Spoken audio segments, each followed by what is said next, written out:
আসসালামু আলাইকুম everyone, welcome back to my new blog video. I hope সবাই ভালো আছেন, সুস্থ আছেন। আমরাও আলহামদুলিল্লাহ ভালো আছি। আজকে আমি মজার একটা রেসিপি বানিয়েছিলাম, একটা না দুইটা, আর সেগুলোই আপনাদের সাথে শেয়ার করব। আশা করছি আজকের ভিডিওটা আপনাদের অনেক অনেক ভালো লাগবে। আজকে ভাবি আমাকে অনেক মজার এক বক্স মাংস দিয়েছিল, মানে পাশের বাসার ভাবি কোরবানির মাংস আমার জন্য রেখে দিয়েছিল। ওরা মাংসগুলো একসাথে রান্না করে দেন সবার জন্য রেখে দিয়েছিল, মাংস আত্মীয় স্বজনদের জন্য। তো রান্না করা মাংসটা ভাবি আমাকে পাঠিয়েছিল, আর এই মাংসটা অনেক মজার ছিল। আর অনেক মাংস পাঠিয়েছিল, একটা বক্সের মধ্যে প্রায় অনেক মাংস ছিল। তো এরপর বাসায়ও গেস্ট ছিল, আর এর জন্য আমি ভাবির মাংসটাকে নামিয়ে গরম করে দিয়েছিলাম, সাথে আরও অনেক কিছুই রান্না করেছিলাম, বাট সেগুলো স্কিপ হয়ে গিয়েছে। তো ভাবিকে অনেক থ্যাংক ইউ, ভাবি অনেক মজার একটা মাংস আমার জন্য রাখার জন্য। এটা গরুর মাংসের সাদা যেই কোরমাটা থাকে, সেটা সাদা মাংস যেটা। তো এটা একসাথে যেহেতু অনেক মাংস রান্না করা হয়েছিল, এর জন্য মাংসটা খেতে অনেক মজার ছিল দুপুরবেলা। তো আমরা সবাই খেয়েছিলাম, আর আমাদের কাছে অনেক বেশি ভালো লেগেছিল। তো এরপর আমি আজকে আম দিয়ে একটা রেসিপি বানাবো, যেহেতু বাসায় অনেক আম, আর এখন আমের সিজন, বাচ্চারাও আমগুলো খেতে চায় না। তো ওরা তো আম একদমই পছন্দ করে না, তো ওদের জন্য আমি চালাকি করে এই রেসিপিটা বানাচ্ছিলাম।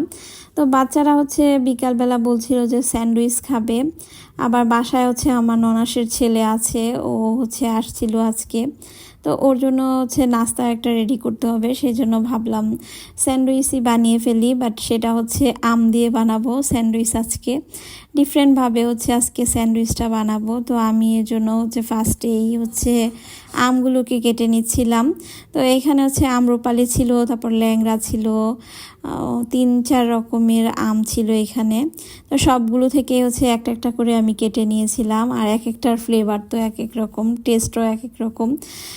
তো আমি ফ্রিজ থেকে হুইপ ক্রিমটা নামিয়ে নিয়েছিলাম। তো আমার আজকে স্যান্ডউইচ বানাতে আম আর হুইপ ক্রিম লাগবে। তো এটা একটা জাপানিজ স্যান্ডউইচ, ম্যাঙ্গো স্যান্ডউইচ, সেটাই আজকে বানাবো। তো আমি ইজি ওয়েতে ঘরের মধ্যে যা ছিল তা দিয়ে বানিয়ে ফেলেছিলাম। আর এই রেসিপিটা বানাতে খুব কমই ইনগ্রিডিয়েন্টস লাগে, তেমন কিছুই লাগে না, জাস্ট শুধু আম আর হুইপ ক্রিম হলেই এনাফ, আর ব্রেড। তো এগুলো দিয়েই আমি আজকে স্যান্ডউইচটা বানাবো। আর বাসায়ও ব্রেড ছিল। তো আজকে এখন আমি হুইপ ক্রিমটাকে হুইপ করে নিয়েছি, তার সাথে আমি সামান্য একটু গুঁড়া দুধ মিক্সড করেছি, আর এটার সাথে আমি কোনো সুগার অ্যাড করিনি। আপনারা চাইলে সুগারটা অ্যাড করে নিতে পারেন, বাট আমি অ্যাড করিনি, যেহেতু সব কিছুই অনেক বেশি সুইট। ম্যাঙ্গো, তারপর হুইপ ক্রিম এমনিতেই মিষ্টি ছিল। তো এর জন্য আমি সুগারটা অ্যাড করিনি। আপনারা চাইলে অল্প একটু সুগারও অ্যাড করতে পারেন। এরপর আমি এখন এখানে ব্রেডগুলো নিয়ে নিয়েছি, আর ব্রেডগুলোর সাইডগুলো আমি একটা ছুরি দিয়ে কেটে নিচ্ছি। সাইডের অংশগুলো না কাটলেও পারেন, সমস্যা নাই, বাট আমি কেটে নিয়েছিলাম দেখার সৌন্দর্যের জন্য। এরপর আমার যতগুলো ব্রেড লাগবে, তো সবগুলো ব্রেডই আমি সাইডগুলো কাট করে নিচ্ছিলাম। আর আজকে আমি ফার্স্ট টাইম এই স্যান্ডউইচটা বানাচ্ছি।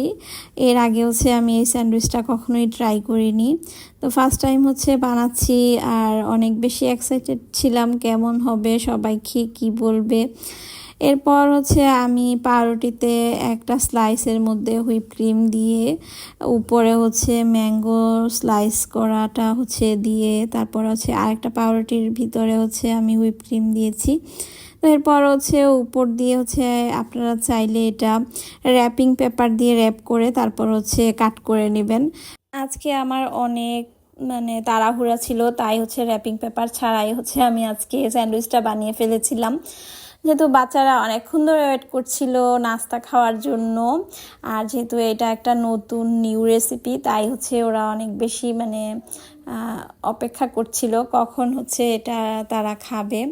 তো এমনিতেই কিন্তু ম্যাঙ্গো ওরা একদমই খায় না, বাট আজকে একটু ডিফারেন্ট করে বানাচ্ছি দেখে সবাই হচ্ছে খাওয়ার জন্য বসেছিল, কখন এটা রেডি হবে কখন খাবে। তাই হচ্ছে আমি তাড়াহুড়া করে কোনো রকমে এই স্যান্ডউইচটা বানিয়েছি। আপনারা হচ্ছে অবশ্যই র্যাপিং পেপার দিয়ে র্যাপ করে দেন কাট করবেন, তাহলে আপনাদের অনেক বেশি সুবিধা হবে। এই তো আমার মজাদার ম্যাঙ্গো স্যান্ডউইচটা রেডি হয়ে গিয়েছে। এমনিতে তো ওরা ম্যাঙ্গো পছন্দ করে না, বাট এই স্যান্ডউইচটা বানিয়ে দেওয়ার পর 1 মিনিটেই সব কিছু উধাও হয়ে গিয়েছে, মানে সবগুলো স্যান্ডউইচ খাওয়া হয়ে গিয়েছিল। এরপর হচ্ছে আমি আরেকটা রেসিপি বানাচ্ছি, এটা হচ্ছে ম্যাঙ্গো ডিলাইট। এই রেসিপিটাও অনেক বেশি মজা হয় ম্যাঙ্গো ডিলাইটটা। সেজন্য হচ্ছে আমি হুইপ ক্রিমের সাথে ম্যাঙ্গো পিউরিটা হচ্ছে বিট করে নিয়েছি।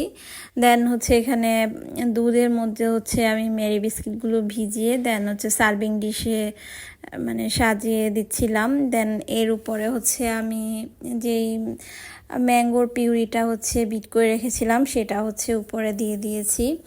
দেন ওইখানে উপরে দেওয়ার পর আবারও হচ্ছে মেরি বিস্কিটগুলো হচ্ছে এখানে আমি দিয়ে দিচ্ছিলাম উপরে। এটা জাস্ট 1 লেয়ারে থাকবে বিস্কিট, আর 1 লেয়ারে হচ্ছে থাকবে হচ্ছে ম্যাঙ্গো পিউরিটা। তো এই তো আমার ম্যাঙ্গো ডিলাইটটা একদমই রেডি। আজকে হচ্ছে 2টা রেসিপি একসাথে বানানোর কারণে আমার সব এলোমেলো হয়ে গিয়েছে। এই তো আমার 2টা রেসিপি অলরেডি রেডি হয়ে গিয়েছে। আজকের রেসিপিগুলো আপনাদের কেমন লেগেছে অবশ্যই জানাবেন। নেক্সট ব্লগে সবাইকে স্বাগতম। Thank you for watching my video.